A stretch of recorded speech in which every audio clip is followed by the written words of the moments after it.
Hi, it's nice to see you. Hi there. I suppose that you're always a very sorry. Yeah, it's fine.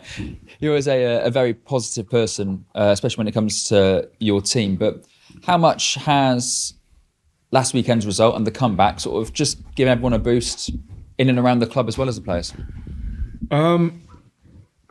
Yeah, I mean, I think, I hope the lads believe that they can, they can score goals. It can be a good team when they put their minds to it, and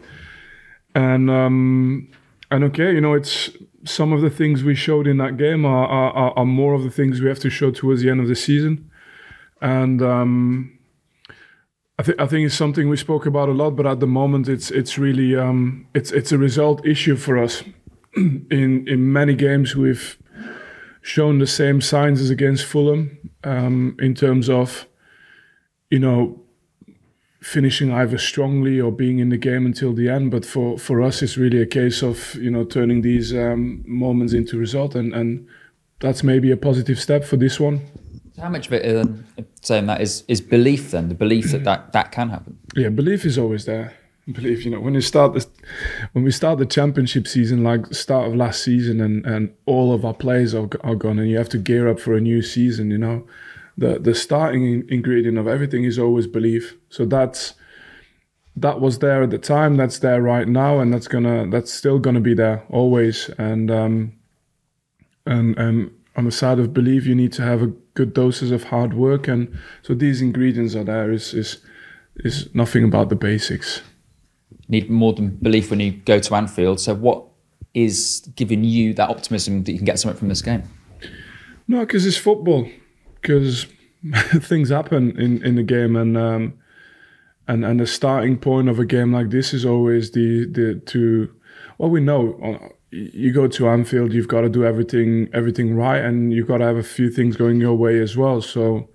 But the biggest thing we can control is what we have to do on the day, and that's how we prepare for that game. Yeah, that brings me on to something that we never really like to ask about, but obviously we've seen the Premier League come out with a report into VAR over the last 24 hours. 20 errors so far this season.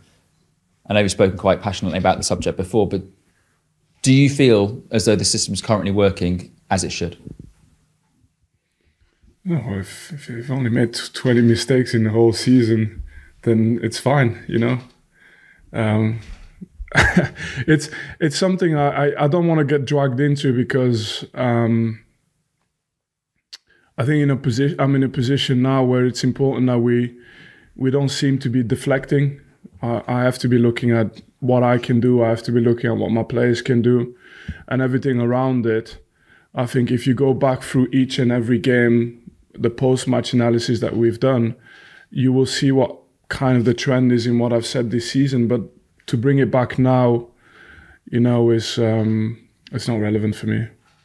You said after the Luton game there are no consequences if things aren't right with the VAR decision. So I'm just wondering, what changes, if there are any changes you'd like to see made that would actually make just the system work better? I don't know. You're asking valid questions, so there's nothing wrong with the questions, but you're asking it to the wrong person at the moment, in terms of I haven't spent a single second of my day thinking about how they should adapt policy towards the VAR. That's I just don't have the time for that. I just hope that they get it right, and I just hope that towards the end of the season it all balances out. And in the end, I mainly don't want to be. There's moments where you can reflect on these things, but I feel when we are where we are, one thing we can't do is deflect or give the impression to deflect, and we have to be responsible for our own destiny and all these things. Hopefully it balances out. Thank you. Thank you. Vincent, nice to see you again. Hi there. You're a renowned winner, of course. You're used to that situation. You're well through the season now. How difficult has it been for you to embrace a challenge where you're not winning? I get to learn about myself as well, and I like what I see of myself in a difficult situation. you'll start. I think every single job or every single new chapter, you start with an idea of how you want to be when you're at your best and how you want to be when you're at your lowest, but to follow the course when all the emotions kick in and all the forces of the outside world is really difficult, really, really difficult. And from my side, I know I prefer to win, but in a situation like this, I think, I've not lost a single bit of motivation. I've not lost clarity about the situation. I've not lost the sense of responsibility, but as well belief. So that's why I don't want to deflect. I'm not gonna start saying about the things we should have done. We should have had more, or it's they're against us, these are against us. It's us, and so that side of it, it's not affected me in my happiness of doing the job. But it just focuses you even more, and that's what I'm saying. My days are consumed with how we can get it right, how we can, give that little extra push that tilts us over the top of performances and where we get results. You'll certainly need your focus this weekend. What are your experiences at Anfield, and how can you use them and help maybe your team to embrace the challenge? No, I've learned as well this year that I'll put it this way. So last year, for example, in the Championship, when we were the bigger team, most away games were really, there was an edge to it, And it was similar when I was a player for Man City and we used to go to Anfield and all these other places. But I have to be honest, when you're not the biggest, when you're not the favourites and you're travelling away, quite often, it's the other team who has to create the tempo. It's the other team who has to create the momentum. So that's a little bit of a difference that you have between when you're traveling to these places as a top team and when you're traveling to these places as the team that they have to be, if that makes sense. So I guess in a nutshell, what I guess I want to say is that I've learned that not all my experiences as a player are necessarily valid traveling with Burnley as a manager. It's not always the same. And coach to coach, what about the prospect of taking on Jurgen Klopp on his own patch? It's been one of the privileges of this league, facing all these great managers and seeing as well the quality of the work and the quality of their players as well, but at the same time being able to measure yourself against that. So it'd be something I'm looking forward to again, for sure. Is it somebody you're familiar with personally? Is he somebody that you've had plenty to do with in the past? No, just from playing against his teams for the past a good chunk of that 20 years he's been a manager for, so it started in Germany already for me because I was in Germany at that time for playing for Hamburg, and who he is as a person has always lived in every team he's coached, and that's something that I've seen for 20 years. Thanks very much. Thank you. Thanks, Ivan. Scott, thanks. Hi, Vinny. Just on Liverpool, what have you made of their season this year? Obviously, a lot of people talk about the Liverpool 2.0 and the way they've changed their playing personnel, but they're coming into this game off the back of a pretty, you might want to say, damaging defeat at Arsenal for them. Yeah, but in terms of, if I compare the Liverpool teams I played against and the Liverpool team I'm seeing now, for me they're there and thereabouts again. It's clear, and it has nothing to do just with results. It has to do with how the team moves. The confidence they have when they are pressing, when they're on the front foot. The players who are still getting somewhat integrated as well. Some of them, how quickly they've assimilated the ideas of the better Liverpool sides we've seen in recent times, and it's normal. It's part of how you turn a squad around. Is, I guess, you evolve. They've evolved as well a little bit, especially in how they treat possession. But the key ingredients are back from what I can tell. Just with your team, Vinny, now the January transfer window is out the way, do you know your best starting 11? When you have 3 new players in, that's always something that has to play out, but we're at a stage of the season where we've got a lot of clarity, of course. Set pieces, obviously, the slight issue this season with the fact you've conceded 10 direct from set pieces. What have you done to kind of change that, if you like? I think it's also a skill.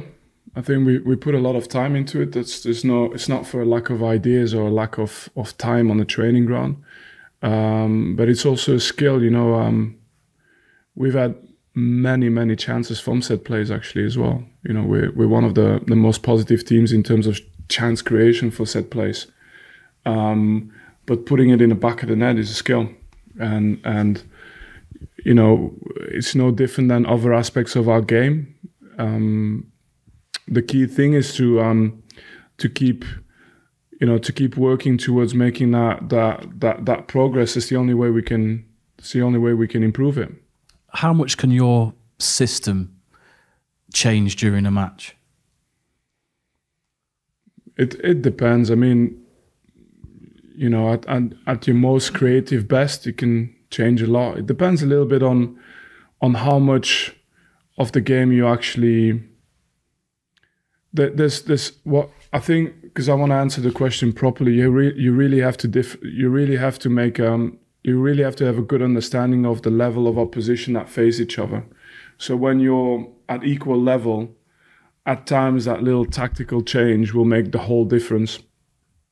Or when you're a dominant side, a change in position, a change in a detail that's happening on the pitch will make a big difference. It will open up spaces.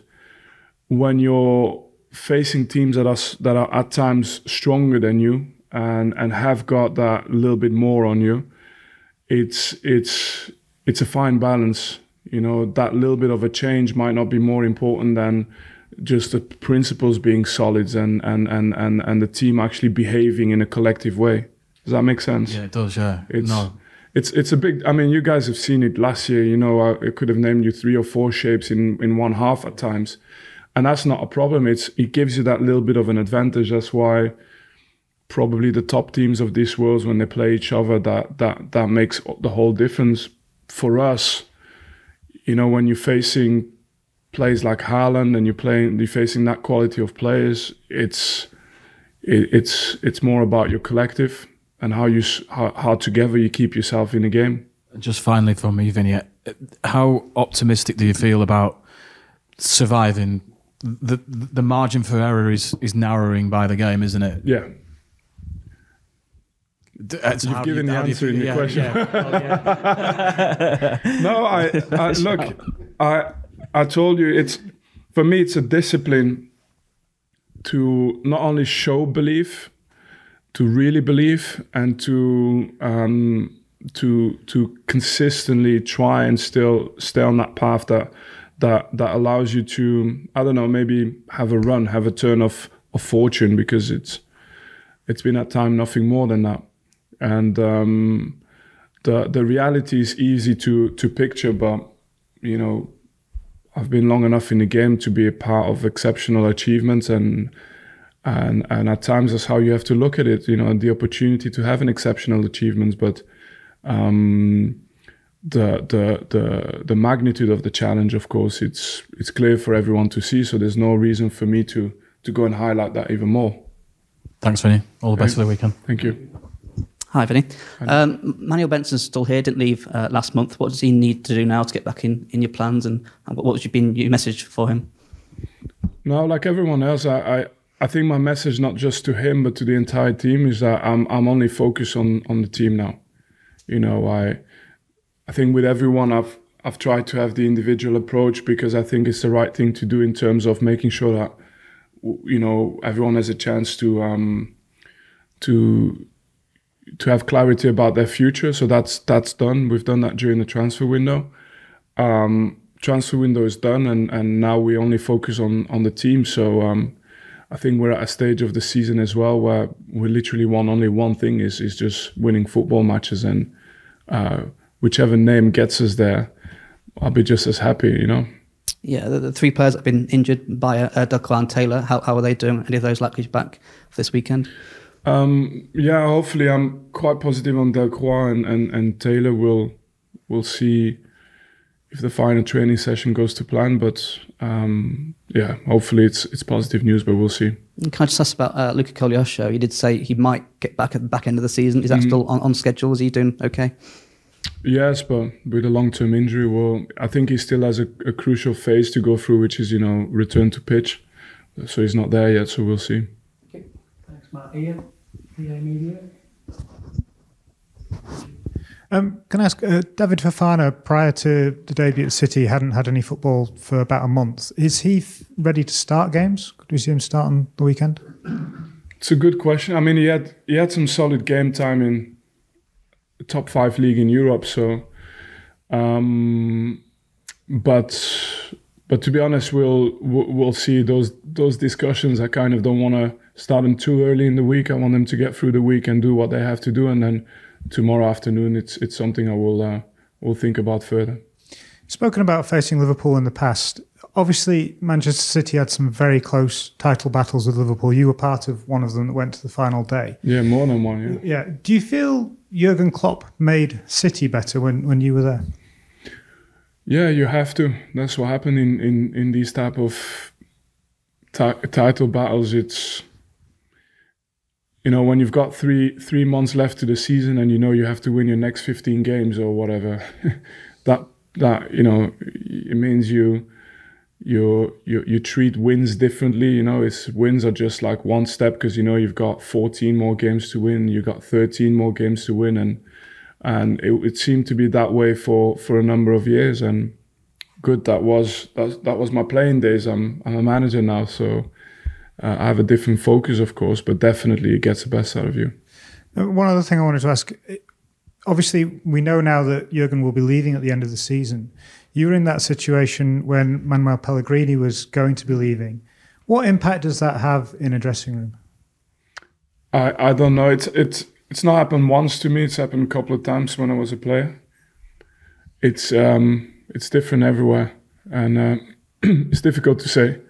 I can't go and make any statement to predict how they're going to finish the season. To be honest, I don't know. You find out when you find out, but it's also, in all honesty, not too much my concern. You know, I wish him and them after our game as much good fortune as they need. But for me, you know, the priority is what we do on the day. But do you feel it had any impact on that City team when you knew that Manuel was leaving? I don't know, but we knew that the replacement was Pep, you know, so it's not like I can't say that all of a sudden you go and think like, we can chill now. He can't say anything anymore. No, it's there's so many factors, but as well, you're dealing with exceptional professionals. You know, you get to a level where some players should be able to police themselves, police the dressing room, like it'd be players set standards for themselves. Not the manager does, but not just the manager. Players do that as well, and so everything's a test. But the honest answer is I don't know. Okay, thank you. Joe, do you want to say anything before we go to the embargo? Yeah, can do.